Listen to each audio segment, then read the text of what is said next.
If I were to tell you that 95 towns, 18 counties, 10 city squares, and more than 30 major streets were named after a single person, you would think that person is important, right?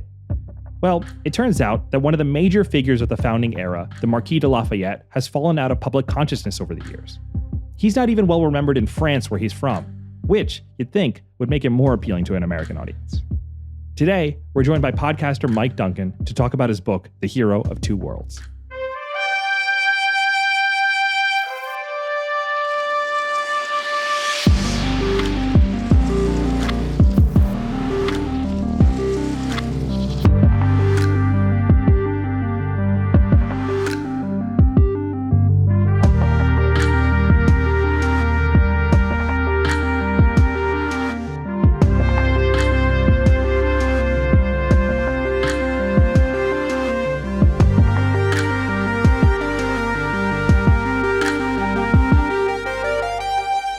Today we have with us author and historian Mike Duncan. Welcome, Mike. Thanks for joining us. Thanks very much for having me. And we're really excited to have you on, mostly because, one, because I've listened to an embarrassing number of hours of you talking over the years. Great, and great. Thank you. I love talking about guys like Lafayette, in particular, like guys like Lafayette and John Laurens and, Nathaniel Greene, dudes from the Revolution that don't get a lot of play. I think mostly because Hamilton sucked all the air out of the room over the last couple of years. He's been pretty popular. Do not besmirch Hamilton. It probably got this book contract for me. not just besmirching the name at all, but the historical figure. I was like, there's some other dudes that were around at the time that deserve to be talked about. Very true. So just as a basic, like for a layman, someone who doesn't know anything about anything, how would you describe Lafayette in like 3 sentences, or like a little, like an elevator pitch version of him? Like, who was that guy? I mean, at base, like the way he enters the historical picture is he's a young French aristocrat. He's 19 years old. He's incredibly rich. He lives in the inner circle of the court at Versailles.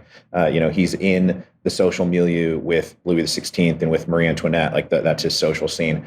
And he gets it into his head that what he really wants to do is go run away from home, cross the Atlantic, and join the Continental Army to help them in their sort of glorious war for liberty against the tyrannical British crown. And that's about as much as he knows about what's going on in the Continental Army. So that's who he is. He's somebody who is fired up by a kind of political and social idealism. And also, he's a soldier at heart. Like, that's the other part of it, is that he raised himself to believe that he was going to be a great soldier. And so when the American War broke out, he was like, I can combine the fact that I want to be a great military leader with these ideals that they're fighting for. It's not just some war of dynastic succession. This is actually maybe a fight for something.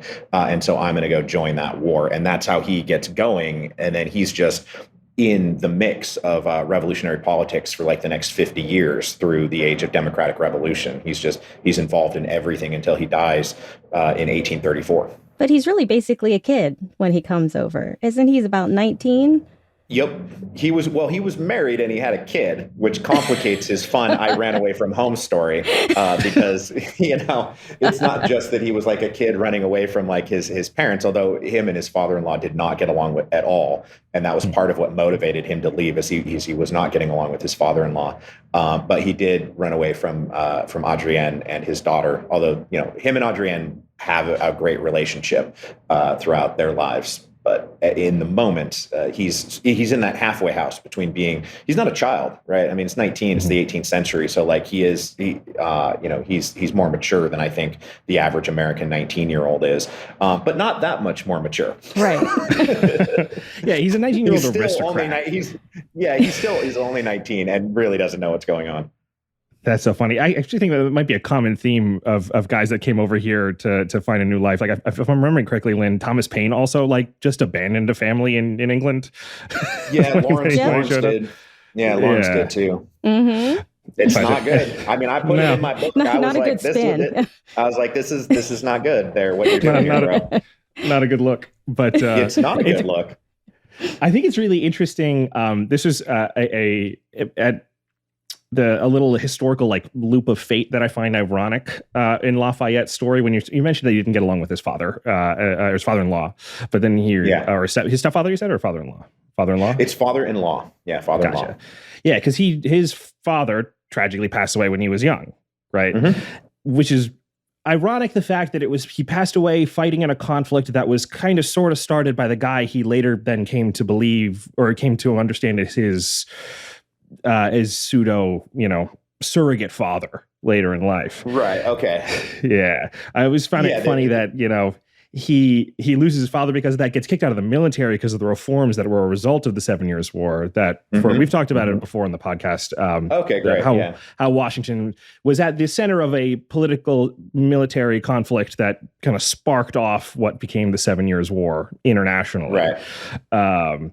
And then later he ends up back on these shores looking up to the same guy. It's a very funny little. He does, and it's a little bit like when I look at the origins of the 7 Years' War, I think that we Americans can be a bit parochial about like what triggered the 7 Years' War, and so it's like it's Washington and the Ohio Valley that like blows everything up. But it's like the Prussians were also pretty mad at the Austrians and fighting over Silesia at the same time, and so there's a lot of things that are going on in Central Europe that are also like triggers of the 7 Year War. But it is how they come together. So I tend to not say that George Washington, like, quote unquote, started the 7 Years' War. But and I never came across anything where, Lafayette really grappled with the fact that, if Washington hadn't blundered around, the Ohio, then maybe his father would have still been alive and he wouldn't have needed a surrogate father. Which that's more of a hindsight. Like his whole life. Yeah. Right. It's a little bit of like we have the benefit of a couple hundred years of hindsight to see those patterns. It's great to have hindsight. Yeah, because we can be like, I wouldn't have done that. I wouldn't have done that. And then it's super easy. Lynn, we were actually chatting about the that surrogate father for surrogate son relationship. Yes. Do you want to? Yeah. So I feel like maybe starting 10 years ago, it was really believed by historians and sort of really shared that they had this father-son relationship. And then I read some things where some historians are sort of pushing back and saying, no, Lafayette did see George Washington as a father figure, but George Washington wasn't really looking at Lafayette as, oh, you're my surrogate son. And I'm kind of iffy on that because I know George Washington tended to take these young men under his wing, and he didn't have any children of his own. Mm-hmm. So I'm kind of torn. How did he see Lafayette, and how did Lafayette see him? And is there a difference in culture here that could make us interpret it differently, the French versus American? Yeah, I mean, this is for let's just start with Lafayette and his relationship, like projecting towards George Washington. I think that Lafayette very much saw in Washington something of a surrogate father, and certainly like the most important older male role model in his life. I mean, in their correspondence, it's never like mon cher père, right? He's never calling him like my dear father or anything like that. It's always like my dear general, or it's my dear friend, like mon cher ami. So you don't really get sort of like officially believing like, okay, you're my dad now because I never had a dad and my other dad, the Duke Diane and me don't get along at all. And but I do believe that when Lafayette comes into Washington's life and Washington says to him, I would like you to please consider yourself a member of my family, that there was a bit of a language barrier that existed, that Lafayette interpreted that to mean like, I'm inviting you to join like the Washington family. And he believed that this was like this signal marker, that this was like a personal request and a personal relationship that had now formed very early. And really, I think what was going on at the time is that that's what Washington referred to his senior military staff was, his family in the Continental Army. So he was saying like, join that family, consider yourself a part of this family with these other guys, with Greene, and with Henry Knox, and you'll be a part of that crew. And Lafayette understood that to mean like, I'm now, in your family, George Washington's family. Interesting. Now from Washington's side, I do think that it's true that there was more of a father-son dynamic coming from Lafayette's side rather than Washington's side. Okay, and Washington, though, we know that he didn't have children, and so he doesn't have any sons. But there are, as you said, these other sort of fatherless sons who are out there, like Hamilton's a great example of this. Right. And so it was, I think, very easy to say, well, Lafayette was looking for a father, and Lafayette was looking for a father, and Washington was looking for a son, and found it. But when we look into the relationship between Washington and Hamilton, it's not really a father-son relationship. It's a very transactional, business partnership and political partnership that's going on there. But you don't really get the sense that Hamilton was looking at Washington as a father, nor that Washington was looking at Hamilton as a son. And so I don't think that Washington was necessarily looking for a son in Lafayette. But what I will say is it was a very special relationship. And I think that people noted at the time, they're kind of surprised with how much attention and affection Washington displayed towards Lafayette, and that it really was a step above the way he treated other junior officers and the way that he treated the other young men in his life, and that there were things that Lafayette could get away with around Washington that other people couldn't get away with. And, there's very famously, like, Washington didn't like to be touched by anybody. And I always forget who it is that did this, but there was a dare to have one of the Continental generals go slap him on the back and be like, "What's up, George?" and Washington just gave him this death stare, right? And like, what are you doing? And but when Lafayette shows up, he's allowed to embrace Washington. He's allowed to kiss him on both cheeks. There is some like real affection that is there, and all throughout the rest of their lives and their correspondence, Lafayette is treated with an emotional affection by Washington that I think is above the way he treats other people. But I don't really get the sense, but he was always saying too, "My dear friend Lafayette, my dear friend Lafayette." He's not saying like, "Oh, you're my dear son," or anything like that. It's always expressed in friendship terms. But yeah, I think that's where we're at. Yeah, I think we're kind of on the same page in terms of Lafayette definitely felt very, very close. I mean, he named his son after him. And then like when stuff started when stuff started to, hit the fan in France, where did he send him? He ended up staying with Washington at the president. His son ended up coming to the Americas and staying with Washington. His son was named George Washington Lafayette. And was hanging around the U.S. for a bunch in the 1790s. But I think do you think that relationship actually benefited from the fact that Lafayette was in France after the revolution? Because like you said, the Hamilton, it was very transactional. However, it became more, I think, at least more rigid as like they got to working together in the government. Like the fact that like they didn't work together and there was some distance. It was still a casual-ish relationship, and versus like, oh, now we need to like decipher our differing opinions on things and get to work on very tangible stuff, which can come to conflict and kind of sour a relationship, or at least complicate one. Do you think that distance actually benefited a little bit? Like he went on to continue to fight for the same things, but Washington wasn't directly involved in those. Yeah, I mean, like if Lafayette had stayed in the Americas, though, I don't think that their relationship changes that much. I don't think that the fact that Lafayette was removed across the Atlantic sort of allowed Washington to be more expressive emotionally towards him than he would have been with people that are close to him in his life.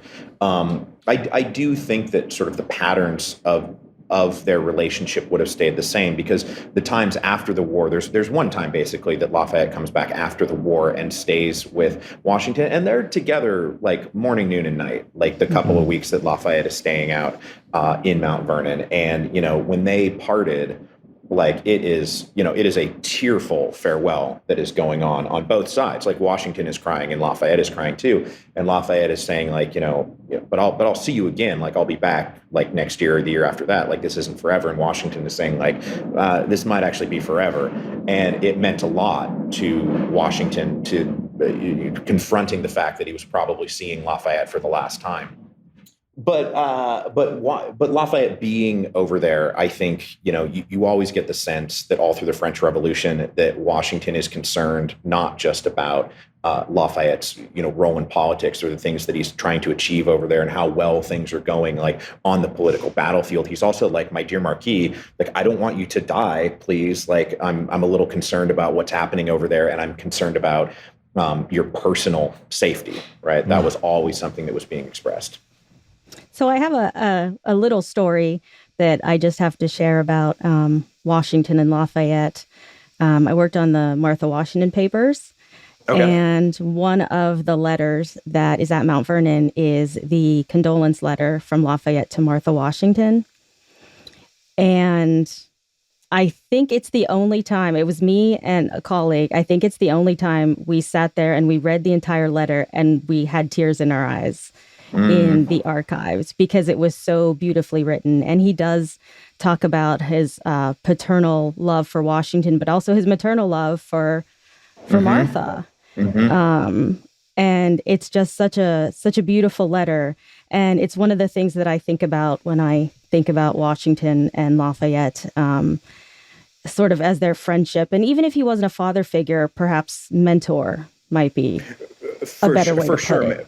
Yeah, and for sure, and mentor, but with real emotional, heft to this relationship. It's a real connection between them, and in reading around their lives, it is something that pops up in other people's correspondence. If they're in the room with Lafayette and Washington, they're like, these, it's really, there's something here, that they care a lot about each other. Yeah, I think it's also important to remember, just like a small aside, that family units weren't quite as rigid, they weren't as private as what we think of them as they are today in the 18th century. Like, people were oftentimes sending cousins and nephews. There were lots of people that came through and did pseudo raising of family members and children of friends in their own household. Like, it was a little bit more fluid than it is today than what we would think of. Yeah, and Lafayette had that relationship with some of the kids of the other major generals, because he was the youngest of all the major generals, and so many of the people who he was, who was comrades with and colleagues with, they had children who were not that much younger, but like a good 10, 15 years younger than Lafayette himself. And he was always trying to get them,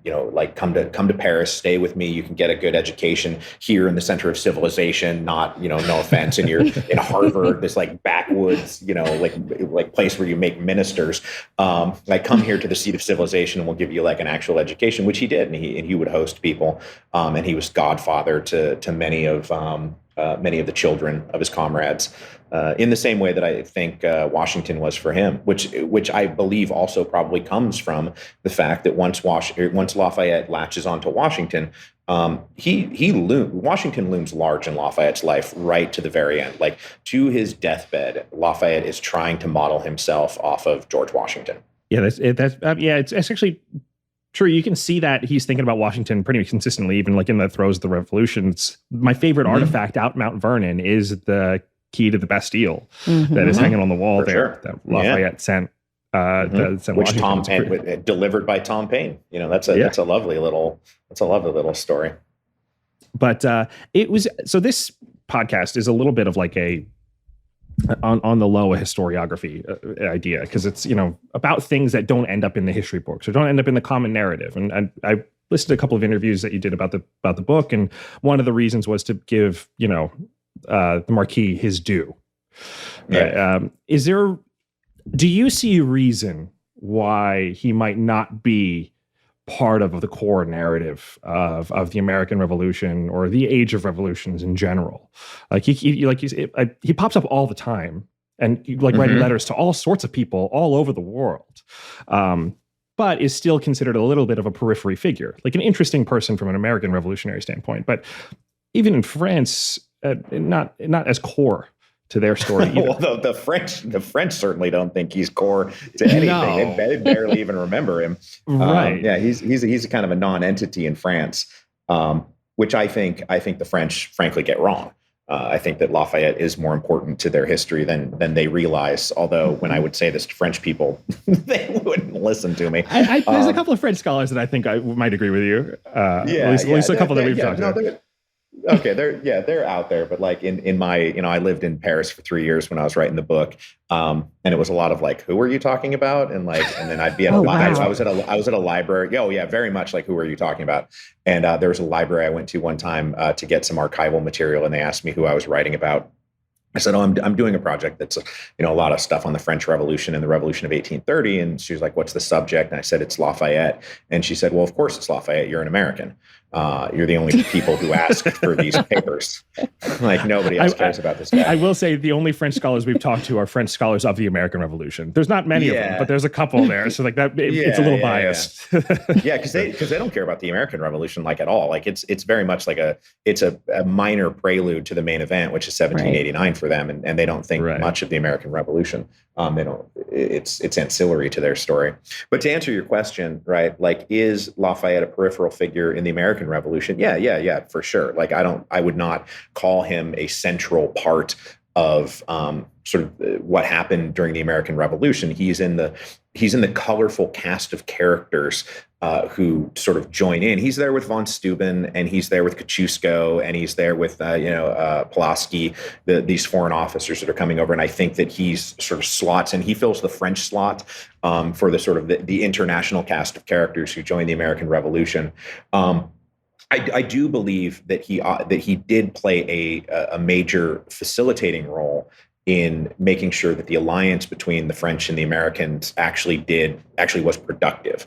I do think that absent Lafayette, the French and Americans still form that alliance. I do think that happens even like if Lafayette had drowned in the boat in 1777. Do the French ultimately join that war thanks to the work of Benjamin Franklin and other diplomats? I do think that happens, because I do think that it was in France's interest, kind of at the moment, to stick it to the British, because they saw an opportunity to. But when once the alliance is formed, Lafayette is somebody who is in the tent with George Washington, the most important American, on the game board.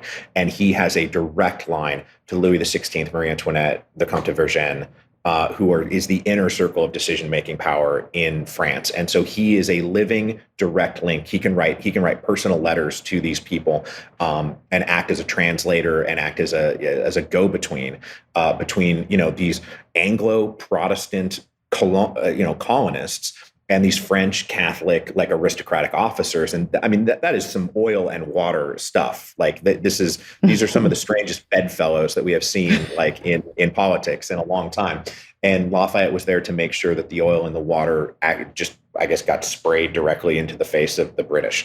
Even if they didn't mix, at least they were being sprayed in the same direction. But then when we move on from the American Revolution, one of the things that actually surprised me when I was doing my own podcast series on the French Revolution is I did kind of go into it with this belief that Lafayette was just a side character, right? That he was somebody, he was there, he's a hero of the American Revolution. And so like, he's a part of things, he's in the mix, but like, he's not like a giant of the revolution.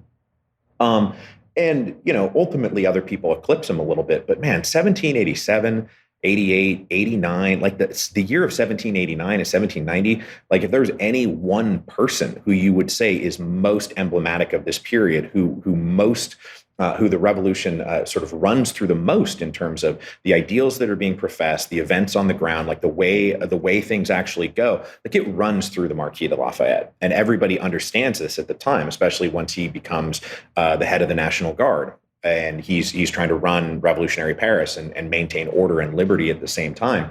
And you get to the summer of 1790 and the Fête de la Fédération, which is a little bit of the French believing that the French Revolution is over, that they've done it. They've got a constitution. They've got a Bill of Rights, the Declaration of the Rights of Man.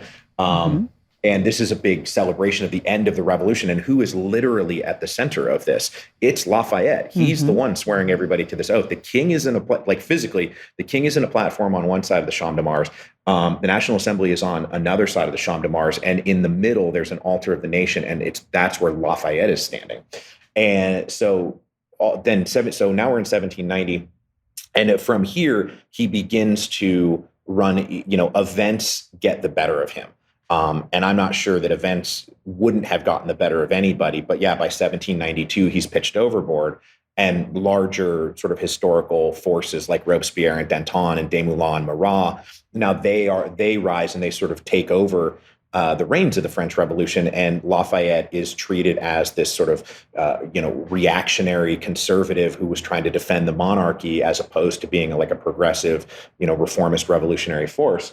And so then when we look back with the fullness of 1793 and 1794, people tend to say like, oh, well, he wasn't that big of a deal. Everything he was trying to do failed. And so he must have been a lightweight, which I think if you actually walk through it without the benefit of hindsight and do it as a historian does without knowing what's coming next, it's really hard to say that Lafayette wasn't one of the most important people in the French Revolution in those first couple of years. And so I want to enter him in that story because I think he deserves it. Right. Yeah, just for those who aren't super familiar with the French Revolution, essentially Lafayette was a big figure before heads started rolling. Essentially, like really, like before people started getting killed.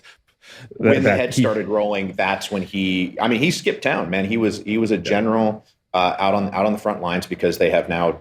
If you don't know the French Revolution, I'll just editorialize. They stupidly declared war on the Austrians and Prussians and created this big giant European war that they never should have done. And Brissot, God bless him, kind of screwed all that up. But there was a great insurrection in August of 1792, and this is when the Jacobins and the Republicans, you could even call it the Second French Revolution, sort of overturn the constitutional order that had been established in 1789. And Lafayette has to, in the middle of the night, like get on a horse and cross the lines because Danton has signed an arrest warrant that will almost certainly end with him being executed. It was a mess, that French Revolution. It gets messy real fast. It was real messy. I get to actually. This is a little aside, but so when on a school trip when I was younger, I guess middle school, we go to New York, we go visit the Statue of Liberty. They're like, oh yeah, we got this from France. Mm-hmm. And I think it was like, that was like just post 9/11 or like right around like the year we invaded Iraq or whatever. And I was like, at the time, I was like, that's super weird. I was like, why would France give us stuff? Like I was like, what kind of close relationship do we have with France? But learning about how tight and how necessary they were for the American Revolution to succeed, that's the moment when the French Revolution becomes a mess. That's like the time at which like this, like the first freedom fries or sort of like they're not era begins, like where we start to distance ourselves from that. But I think it's interesting that he is like part of neither story in a really, really tight, in like a core fashion, or at least part of the general narrative. Like a little bit because of that, because he's a hero of both of the American world and the French and the American and France, and then that relationship itself sours over those years, and so like it makes sense that the bridge between the two worlds, the Marquis, sort of sours. At least it doesn't fall in line with that narrative as time goes on. Yeah, and by the time later in his life, when he comes back for his tour, he, like him and France, have been like fully rehabilitated, and he is considered like a great national hero of the United States. Like we considered him in his own lifetime by the 1820s to be a great figure in American history, especially because he was so young. When they made him a major general, they made him a major general at the age of 19, which you should really not be making major generals of 19-year-olds, but they had to because he had a direct line to the king and queen, and the Second Continental Congress is looking for material aid from the French. And so they're like, oh, this guy knows the queen. We should make him a major general. But because of this, he's now like the last living senior officer in the Continental Army by the 1820s, which by that point, you're dealing with, if middle-aged people in the 1820s and 1830s were all born after the Revolution. So like fully fledged adults with, wives and kids, husbands, mortgages, jobs and careers, they were all too young to have been around for the American Revolution. And so Lafayette serves as a unifying figure in the national collective imagination as somebody who was really important to that story. But then as we move on, right after his death, he does start to sort of sink back down, even though everything got named after him. So that was the one sort of like lasting legacy, is we have everything in this country is named after Lafayette. But we the difference between them is I think that the Americans, I think, continue to treat Lafayette as somebody who is sort of a heroic, positive force in not just our own history, but in the world. And then, you go over to France, and it's who were you talking about? Like, I never even heard about this guy. Oh, he's one of the ones who couldn't get the job done. And so real political leaders like Robespierre and then later Napoleon come along, or Talleyrand, who are actually good at politics, take over. And those are the people that the French like to talk about as opposed to Lafayette. So sorry for the interruption, but we're going to take a brief break now for a word from our sponsors. Do you think if circumstances had been different, perhaps if the relationship in France hadn't soured like it did, that he would be remembered differently?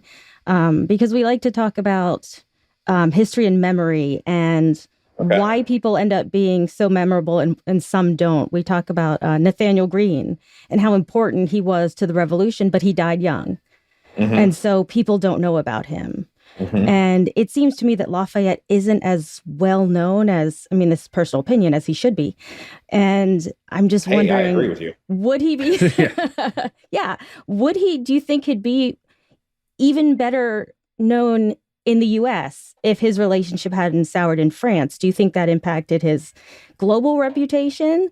This two worlds, if he had stayed in one world, could that have impacted his historical memory? Honestly, I don't feel like whatever is going on in terms of historical memory with Lafayette in France really has much of an impact on the way that Americans think about him. Right. I don't get that sense. That even in his own lifetime, people were happy to talk about and laud and correspond with Lafayette and treat him really well, even as back in France, there are times when he's in retirement. He has become like a literally obscure figure, and is not as celebrated over there. But I don't think that like the complexity of the relationship between the United States and France after the French Revolution, with like the Quasi-War and all of that stuff. Right. I don't really think that any of that ever touched Lafayette in turn. I don't think it ever tarnished his reputation amongst Americans.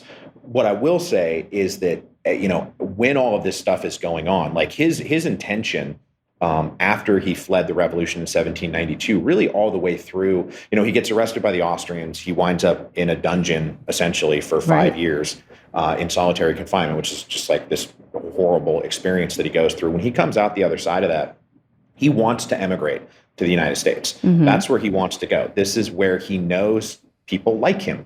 He's having difficulty in Europe finding people that don't want to kill him or lock him in dungeons.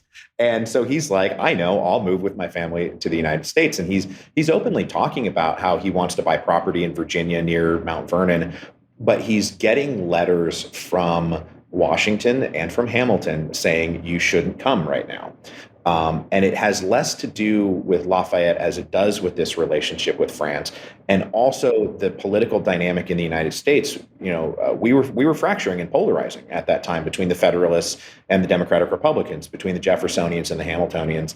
And they both sort of looked at Lafayette as somebody who they were friendly with. Lafayette is very good friends both with Hamilton and with Jefferson, even at a time where Hamilton and Jefferson are ready to kill each other.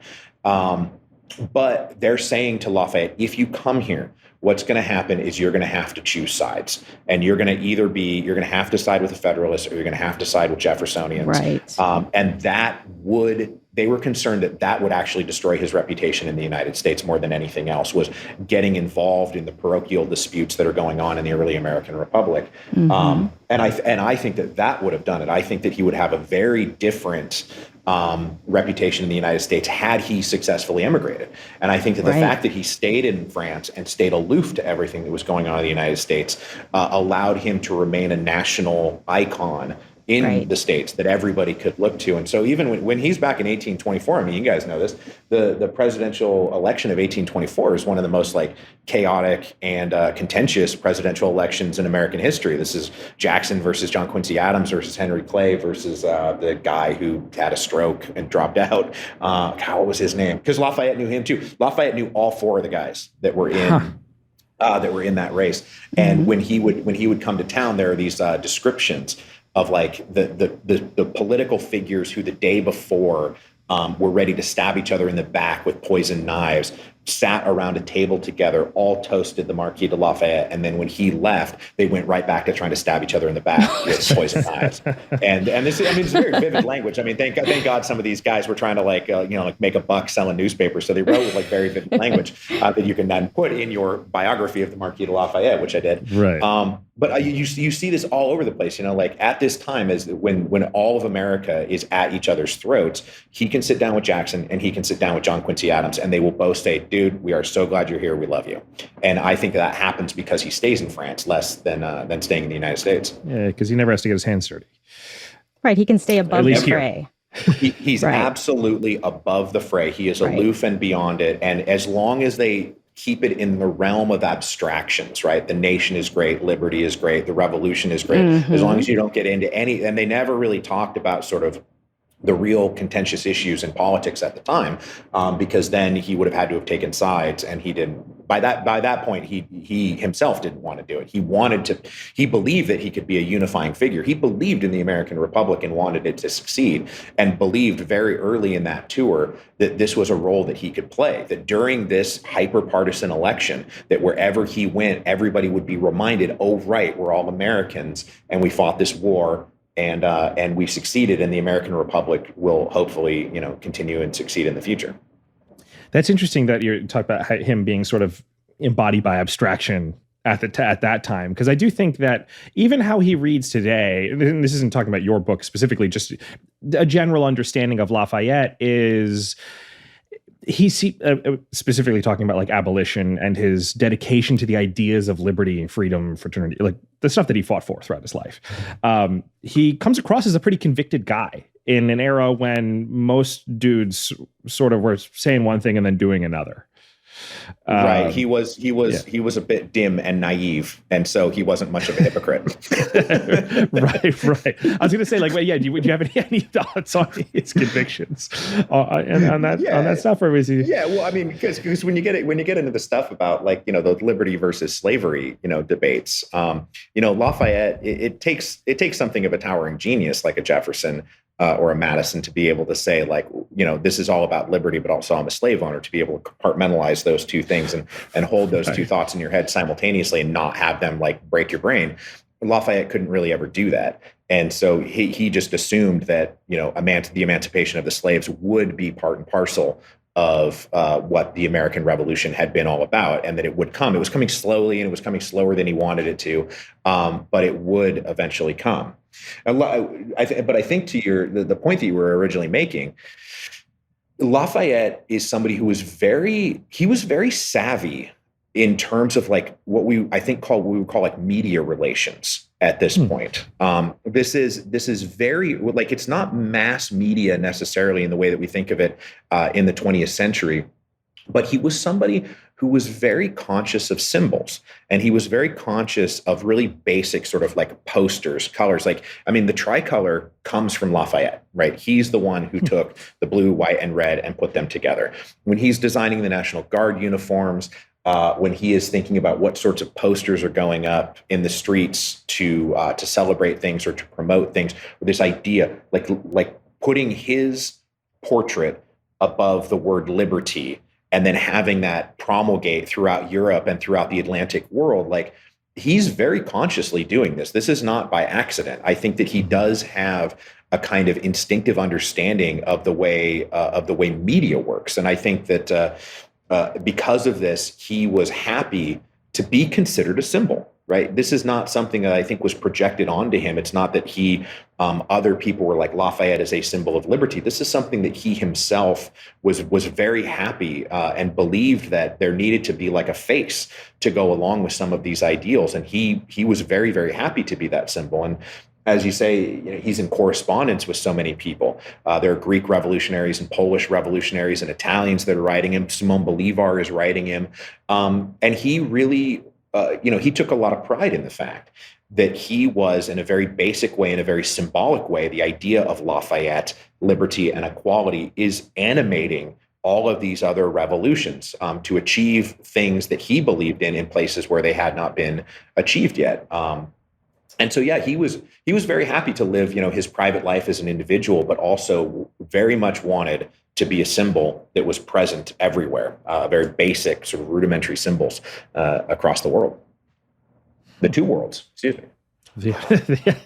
So you've been doing a long book tour. I think you've already done a book tour. You've been to a ton of places. I'm sure you've talked to a lot of people who've read your book. Yeah. I'm at the end of a 3-week tour where I've been in a different city basically every day. Yeah. So I'm wondering, the people you talked to, do they seem like they knew the French life of Lafayette, sort of his, fall from grace in France, his imprisonment? Is that something that they're aware of? Or do Americans tend to just know him as, one of the heroes of the Revolution? Sort of what's known? How is he seen? I think that in general, Lafayette is still seen as somebody who was in the American Revolution. Like if he's known at all, he was somebody who was in the American Revolution, and he had some kind of special relationship with Washington. And then, of course, he's the French guy from Hamilton, which is great for me because I used to say I want to write a book about Lafayette, and people would say, "Who's that?" And then I was saying, "Oh, I'm writing a book about Lafayette," and they would say, "Oh, the guy from Hamilton. We like him. He was great. He was really funny." And so that's I think the general sort of like pervasive understanding of Lafayette. Now, when it comes to me going from bookstore to bookstore and meeting people in real life, like these are fans of the Revolutions podcast. This is a paperback tour, so the book itself came out a year ago. So I'm walking into rooms full of people who are very well versed in Lafayette because Mike Duncan has explained to them ad nauseum every single detail of Lafayette's full and complete life. And one of the things that's so animated me to write this book in the first place. Like if Lafayette had just been a teenager in the Revolution and then gotten up to some hijinks in the French Revolution and then departed the scene, I'm not sure that I ever would have written a book about him. I that's fine and it's interesting and it's good. This is kind of like a Tom Paine-ish life, but it's when I find him having this really complicated relationship with Napoleon Bonaparte, right? They're in correspondence with each other. Lafayette is in the room when Napoleon abdicates. And then it's like he didn't retire from politics. He's in the Chamber of Delegates. He's in the liberal opposition. He's joining like underground Carbonari conspiracies to overthrow Louis XVIII. He's now in his 50s. And then he gets to be 70 years old and he's like inspecting barricades in Paris in July of 1830. And that's the stuff that really motivated me to be like, this guy did not live just this very short, life of some youthful exploits.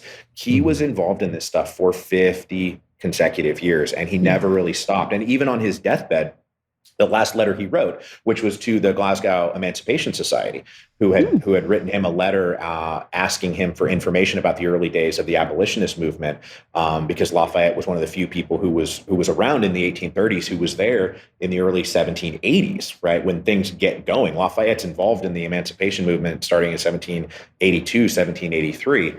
And in that letter that he writes back to the Glasgow Emancipation Society, he's like, I've got this speech that I want to give in the Chamber of Delegates, but I can't do it because I can't shake this chest cold that I've got.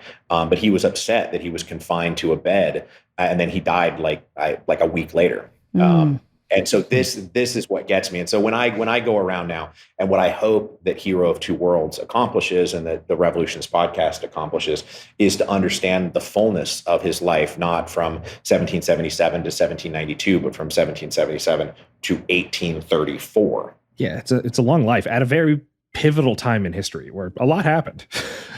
Yeah, and the guy's in the room.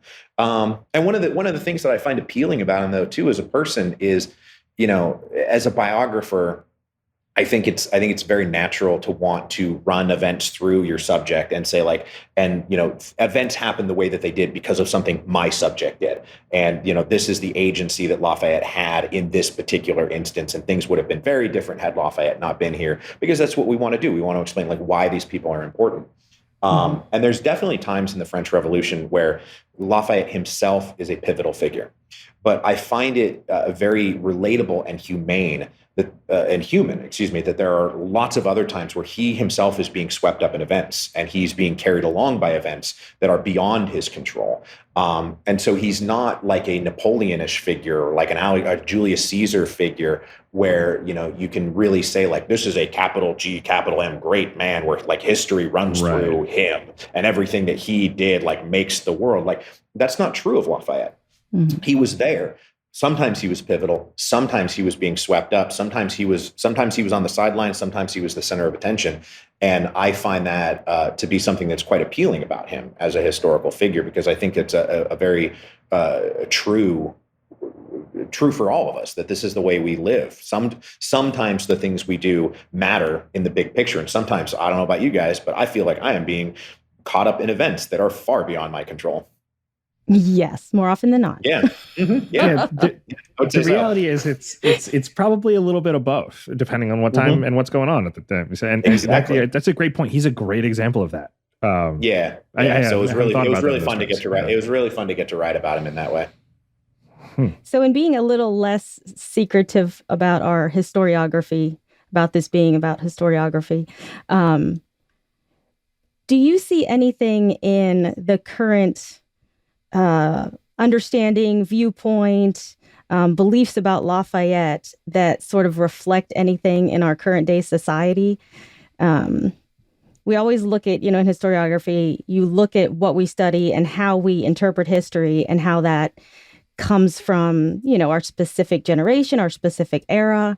So is there anything that's sort of jumping out at you that when you're seeing how people are understanding Lafayette, perhaps becoming a Lafayette fan, if that is a reflection of anything going on today, either politically or just generally in the U.S.?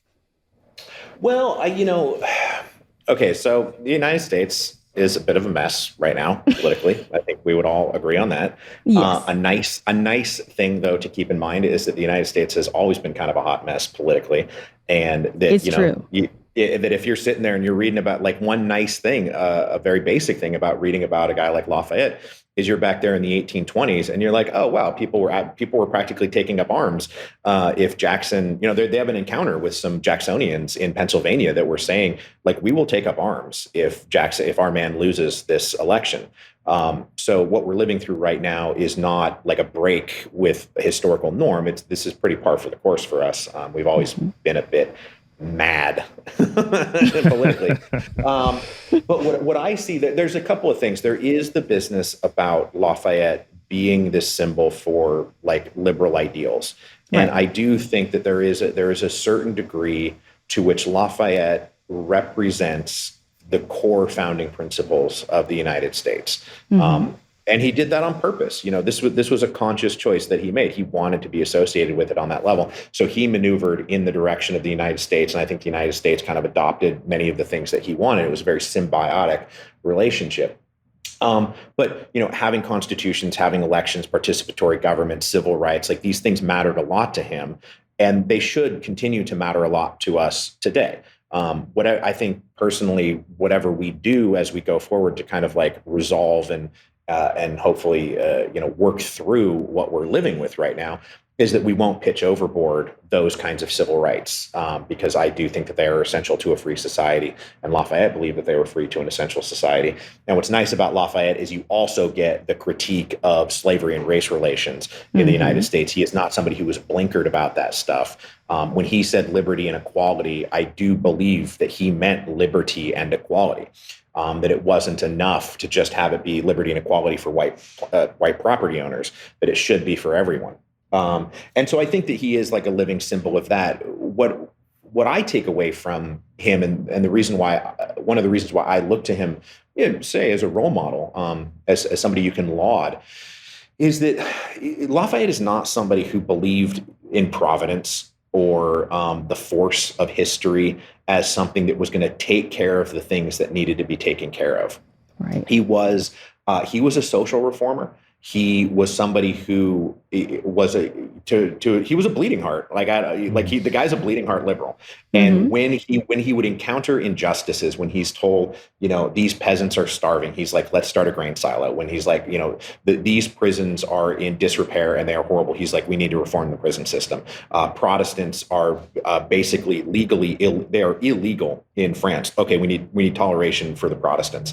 And obviously he's involved in the emancipation movement. Anytime he comes across injustice, he's like, I want to take care of this. And to take care of things like that, it is not enough to simply sit back and say, oh, well, history will take care of it. Providence will take care of it. If you look throughout history, things were worse then, and now they're better now. And that'll just keep happening without anybody having to lift a finger or do anything. It's just, the arc of the universe the moral arc of the universe bends towards justice. I don't think that Lafayette believed that the moral arc of the universe bends towards justice. I think that he believed that individuals and groups had to be the ones that bent it towards justice. And so he spent his time, he spent his attention, he spent his money, he staked his reputation. He took enormous risks. Guy winds up in a dungeon fighting for what he believes in, gets out of that dungeon, goes right back to work. Dude, he never stopped. He wasn't like, oh, I've been chastened now, and so I guess I'll just keep my head down. He goes right back to work. So I find him as somebody who is a living proof and a role model in the sense that it takes active activity from people to get things done that people want to get done. That it's never enough to just sit back and hope that these abstract, metaphysical, mystical forces that we sort of can subconsciously rely on to get the job done. And if Lafayette was here now, he'd just be like, okay, well, what are we going to do? We got to do something over here, over here, over here, over here. Here's some money. Here's some time. Let's start a society. Let's start a newspaper.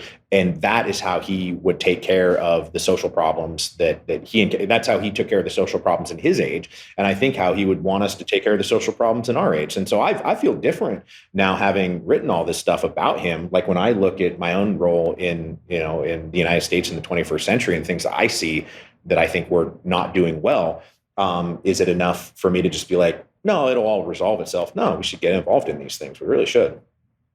Yeah, that's actually a great point. One of the things that you talked about, like him being a laudable as an example. I think it's really interesting, him coming from such a privileged background and actually genuinely putting that stuff on the line. It's not super common. I mean, people were, or at least, you see a lot of folks land on their feet during these things. Like, the new government's the same as the old government, just, different names, slap some spackle on it. Yeah. It's a bunch of the same folks for another. Yeah, exactly. Yeah. But he genuinely, do you think he actually saw that risk, or was it like, again, his naivete is like, this is just the right thing to do, I should just do it? Well, being completely dispossessed of all his property in 1792 was something that came as a bit of a shock to him. Sure. I don't think he necessarily saw that coming. But I think a lot of the other things, he knew he was taking great risks. And he was willing to take those great risks and believe that nothing great could ever be accomplished unless you were taking great risks. And then in those times when the risks didn't pay off, when he failed, when he was driven out, when he finds himself in solitary confinement in a dungeon, even though he lost everything and everyone, he comes out the other side of that being like, well, I guess I'll just start to rebuild a little bit and then go back to work. Yeah, that is admirable. It is. I'm glad you were able to write the book to tell that part of his story, as opposed to a swashbuckling. Guy's not perfect. Like, don't get me wrong, right? I'm sympathetic to him. It's not hagiography here. And he made mistakes and he's got his warts and all. But yeah, there's definitely things about him that I'm impressed by, and that I think sort of coming out the other side of the book, that are principles that I'd like to make sure are active in my own life. Now, I'm sure there's one community question that we had from a couple of folks that were interested, and I'm sure this is the least favorite question of an author going on at the end of a book tour about a book. Oh, great!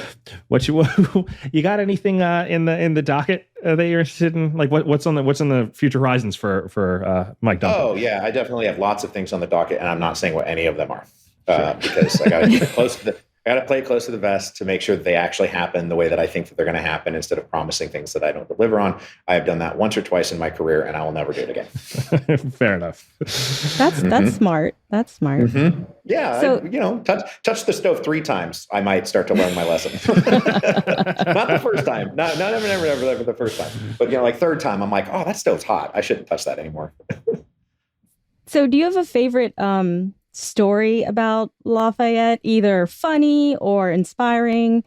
When I do research, it's always the little things that, just kind of make them seem more real. And you kind of feel like, oh, I know people like this. Is there something that just kind of sticks out? Okay, so sure, I do have something about this, because we talked about it. We kind of touched on it a little bit. This very contentious relationship that he had with his father-in-law. Yeah. And when if you haven't read Hero of Two Worlds, the Marquis de Lafayette in the Age of Revolution, by all means, go to your local independent bookstore and buy it and read it. But he married in. Now available in paperback. He married into one of the most powerful families in France. There's the royal family, the Bourbons, and then second to them is the Noailles family. And they've been attached to the monarchy for hundreds of years.